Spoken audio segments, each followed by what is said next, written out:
जो जैसा कर्म करता है वैसा उसको फल मिलता है।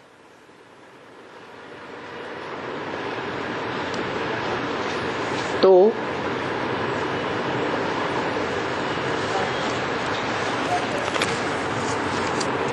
द्वैतवादी दुनिया में द्वापर युग में जितने भी धर्म पिताएं आए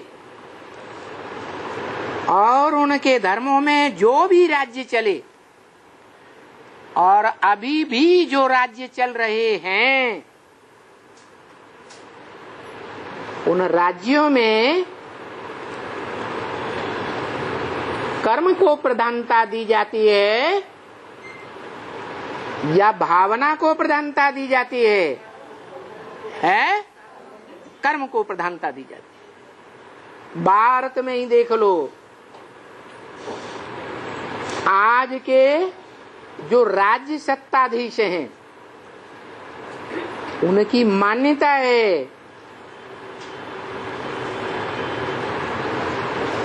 कि हम ऐसे कर्म करके दिखाएंगे जो भारत में राम राज्य आ जाएगा।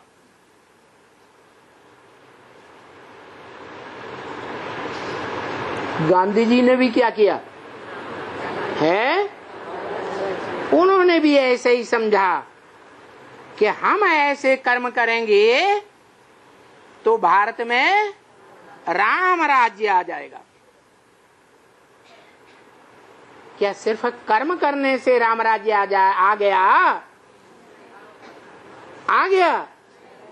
नहीं, कर्म कर्मेंद्रियों की बात है और भावना आत्मा की बात है। आत्मा मन बुद्धि का संयोग है। मन और बुद्धि को ही आत्मा कहा जाता है। मन कहो, दिल कहो,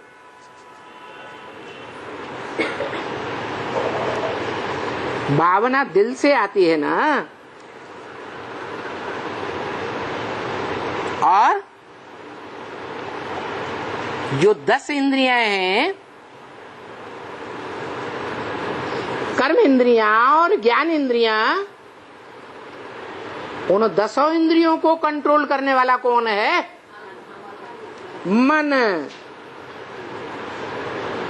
भावना, भाव।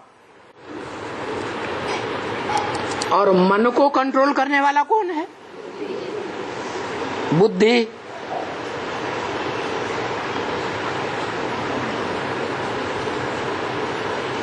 और बुद्धि तो मनुष्यों में ही होती है?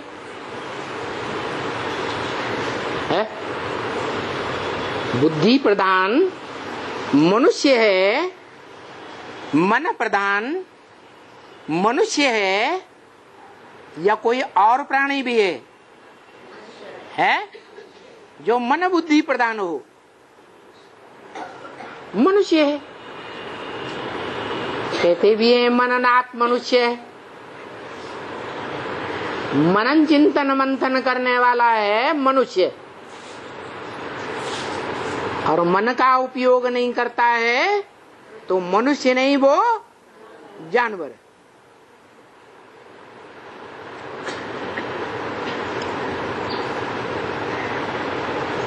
और मनुष्यों में सभी मनुष्य जो बुद्धिमान हैं नंबरवार एक जैसे तो हो नहीं सकते।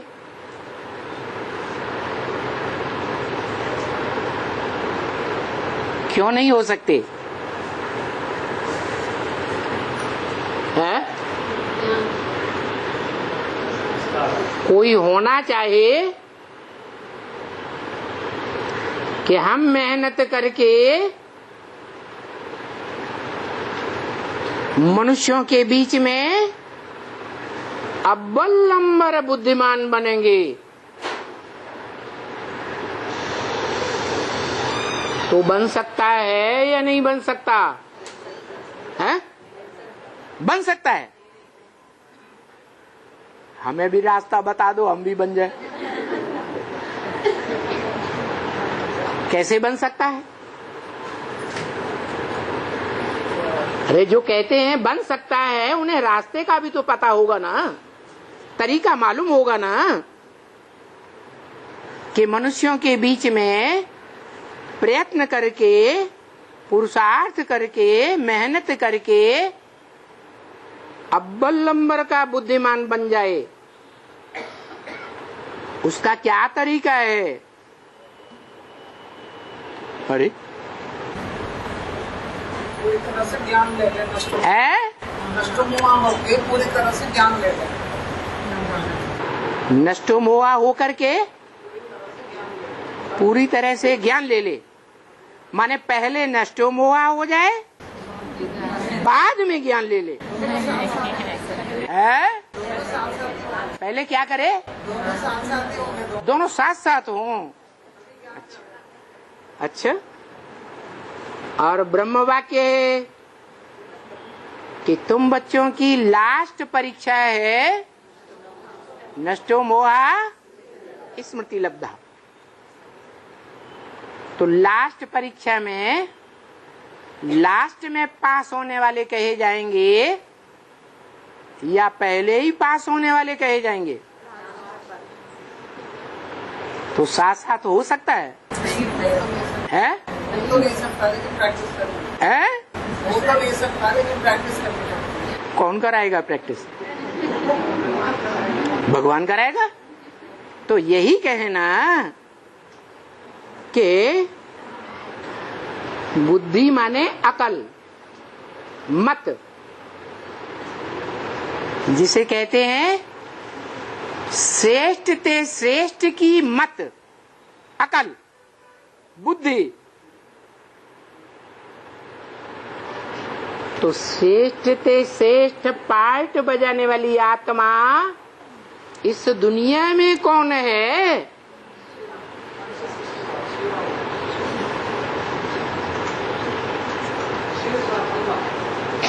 है?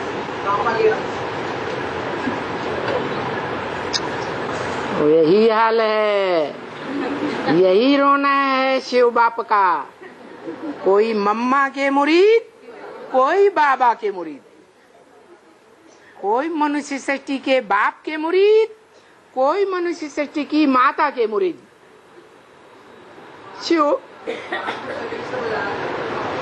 शिव बाप को कोई पूछता ही नहीं।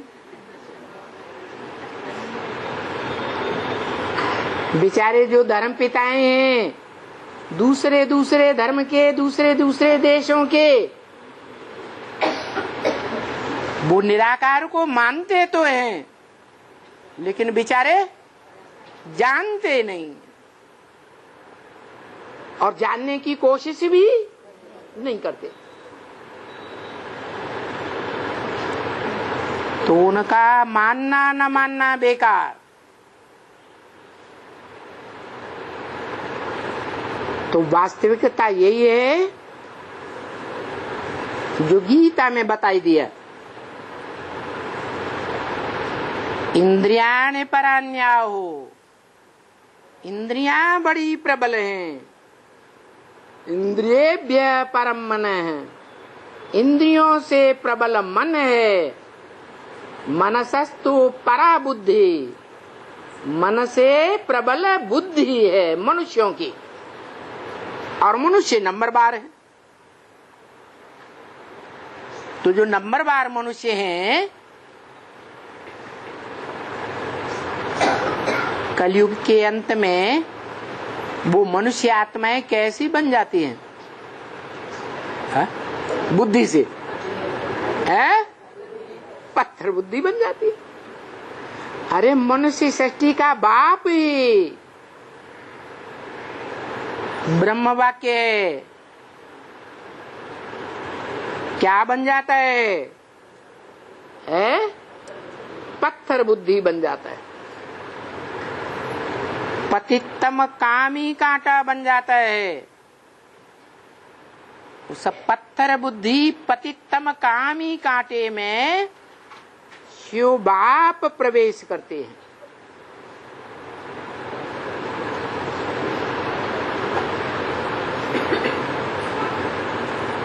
किसमें है?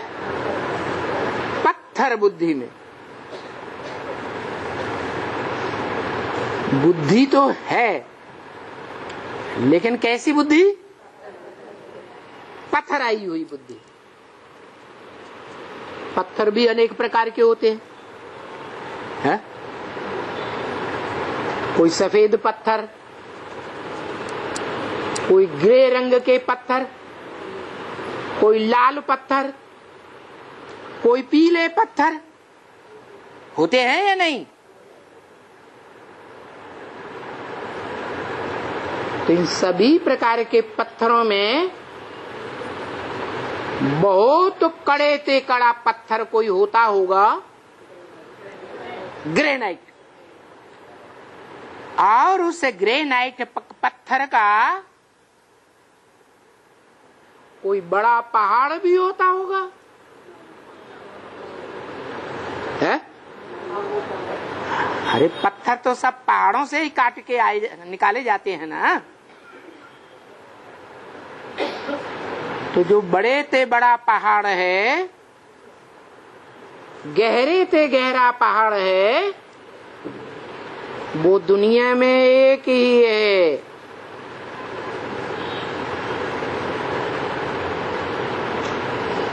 जो जैनियों में भी गाया हुआ है, अष्टापद पर्वत के नाम से। और भारत में भी उस पहाड़ पर अनेक प्रकार की यादगारें बनी हुई हैं।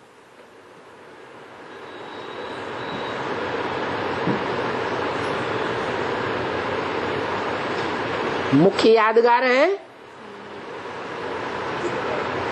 दिलवाड़ा मंदिर। कौन सा मंदिर?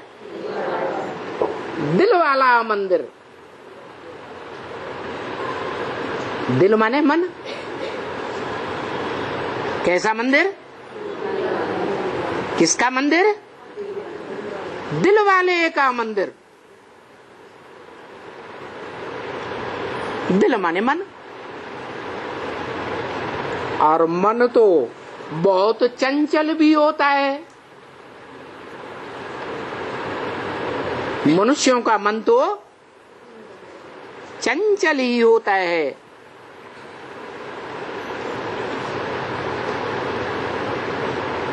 देवात्माओं देवताओं का मन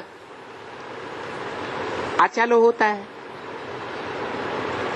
यूं कहें कि मन है ही नहीं, जैसे मन का कोई काम ही नहीं, चलायमान होने का। तो जो मन प्रबल है मनुष्यों का, उन प्रबल मन वाले मनुष्यों में जिसकी बुद्धि प्रबल बनती है मनुष्यों के बीच,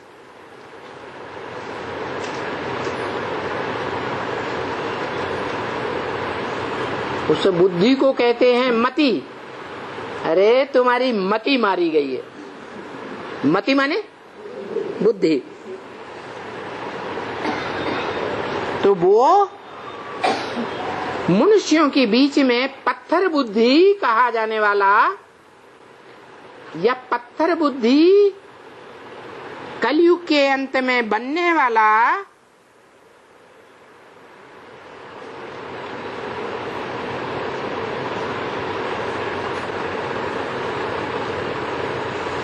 ऐसा कोई पुरुषार्थ करता होगा, प्रयत्न करता होगा, जो 500-700 करोड़ मनुष्यों के बीच पत्थर बुद्धि होते हुए भी, छोटा मोटा पत्थर बुद्धि नहीं, यादगार है माउंट आबू का ग्रेनाइट पत्थर, बड़े ते बड़ा पहाड़, एक ही पत्थर का बना हुआ, गहरे ते गहरा। इतना गहरा पहाड़ कि सारी दुनिया में जब बड़े बड़े भूकंप आएंगे, एटम बमों के एक साथ फूटने के बाद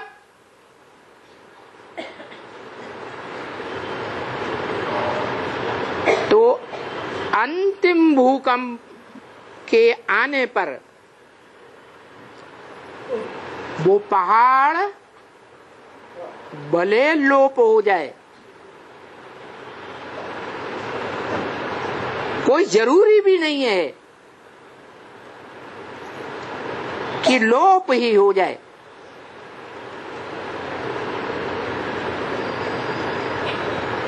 हो सकता है रूप बदल जाए,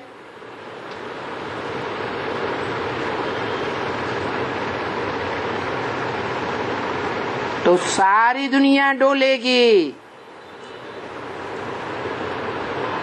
बड़े बड़े भूकंपों में, और वो पहाड़ स्थिर रहेगा।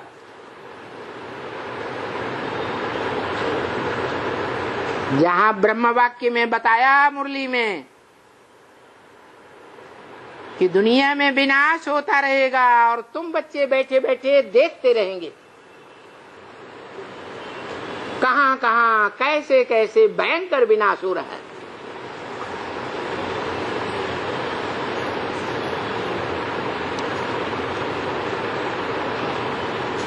तुम्हारी उस स्थिति का वहां यादगार भी है।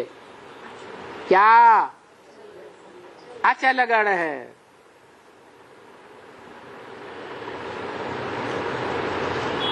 जिस अचलगढ़ में आज सनराइज पॉइंट बन रहा है,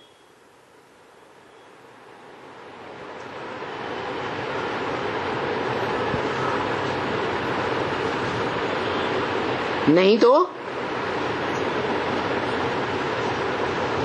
सनसेट पॉइंट के लिए वो पहाड़ अभी तक प्रसिद्ध था।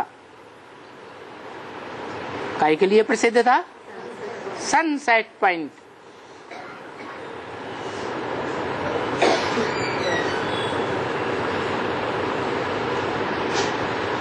जहां के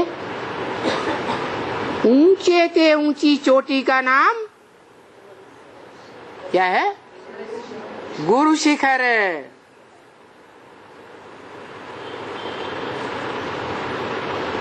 गुरु जी की शिखा के स्थिर होने का स्थान। शिखा माने चोटी।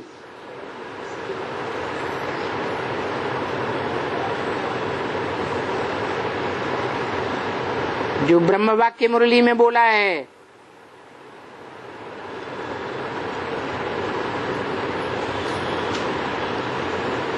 कि सारी दुनिया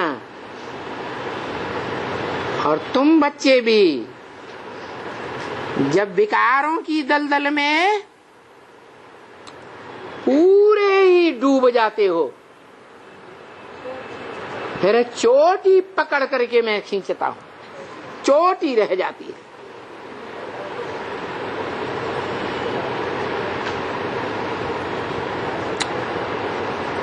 और सारी धरणी में जलमयी हो जाती है।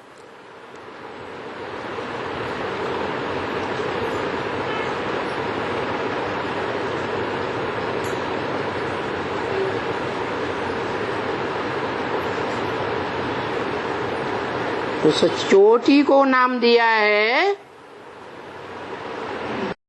ब्राह्मण चोटी। चोटी का ब्राह्मण।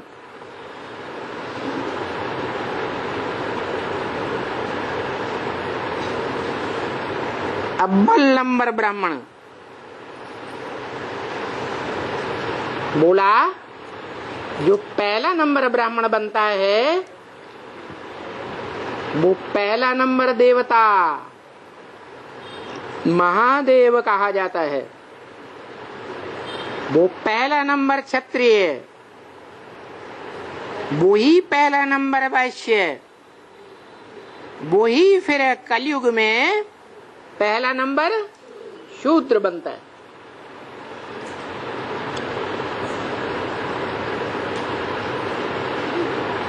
तो वो ब्राह्मण किसकी औलाद है? कौन से ब्रह्मा की औलाद है? वाह, ये प्रैक्टिकल में कैसे हो सकता? प्रैक्टिकल में अम्मा अलग चाहिए, उससे पैदा होने वाला, मुख से जन्म लेने वाला बच्चा अलग होना चाहिए। वो परम ब्रह्म तो प्रवेश होने की बात है, कोई प्रैक्टिकल में बच्चा पैदा होने की बात नहीं है। अगर बच्चा है भी तो उसको कहेंगे रुद्र। क्या कहेंगे? रुद्र। और वेदों में तो यही बताया है कि संसार में रुद्र ही मुख्य है, अविनाशी है।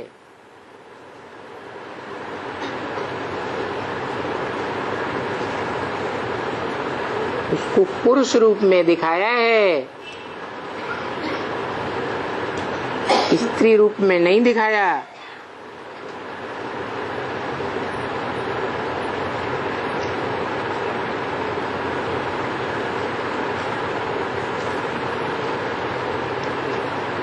तो बताओ कौन सा मुख है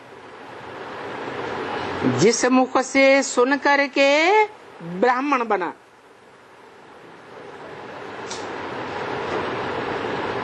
वो ही ब्रह्मा मुख है।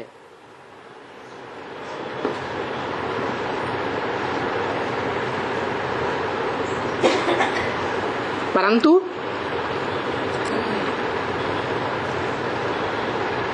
द्वैम नंबर कहेंगे। कैसा ब्रह्मा है? द्वैम नंबर, अव्वल नंबर,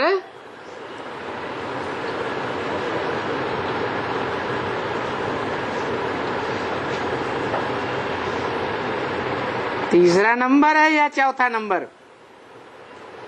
ऐसे शास्त्रों में ब्रह्मा के 5 मुख गाए हुए हैं।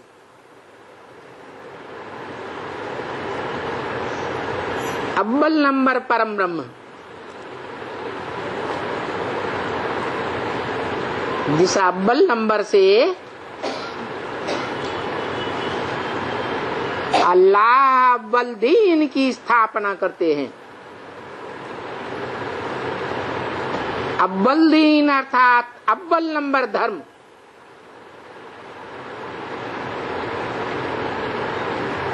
जो मुसलमान भी मानते हैं कि अल्लाह ने आकर के अव्वल नंबर दीन की स्थापना की।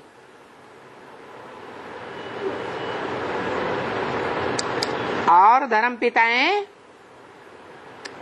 अव्वल नंबर धर्म की स्थापना नहीं करते हैं, और न वो अव्वल नंबर के धर्म पिताएं हैं। ग्रेट फादर्स तो कहे जाते हैं,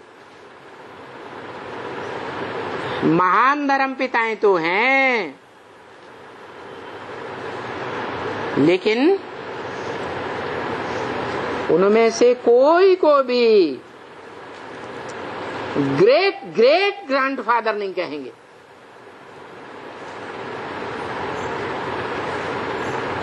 बापों का बाप, ग्रैंडफादर।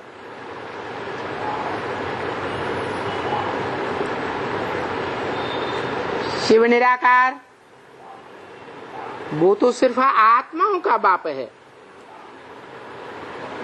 सिर्फ बाप है, ग्रैंडफादर नहीं है।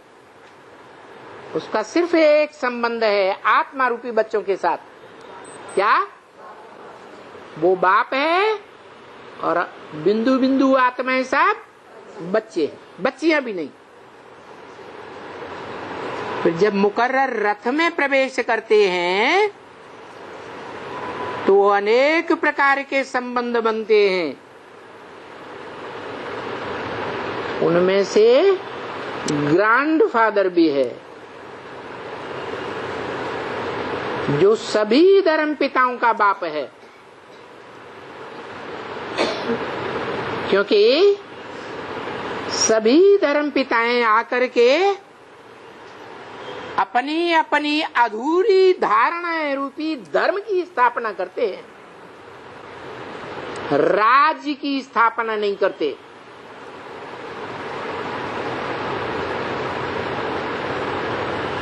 और राज्य की स्थापना, राजा बनाने की कला वो ही सिखा सकता है जो राजयोग सीखा हो।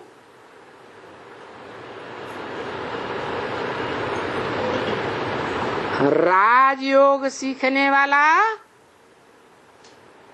मनुष्य गुरु हो।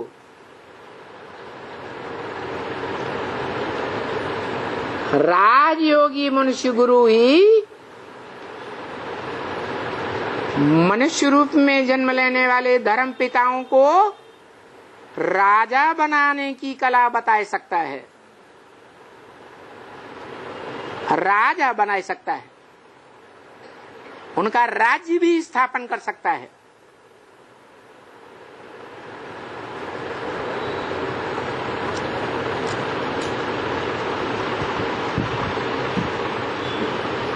ये राजाई का वर्षा उन धर्म पिताओं और उनके फॉलोअर्स को देने वाली कौन सी आत्मा है?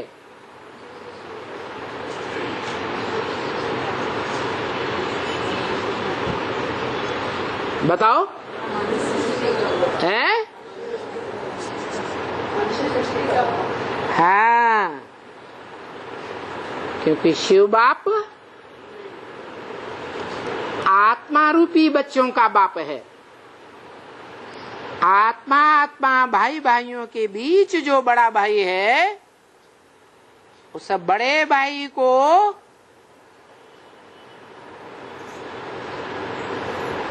अपना वर्षा सौंपता है। निराकारी ज्ञान का वर्षा, अखूट ज्ञान भंडार का वर्षा। इसलिए ये परंपरा दुनिया में चली आई। हिस्ट्री उठा के देख लो, जो भी बाप हुए हैं, राजाएं हुए हैं, उन्होंने अपनी राजाई का वर्षा किसको दिया है? बड़े बच्चे को दिया।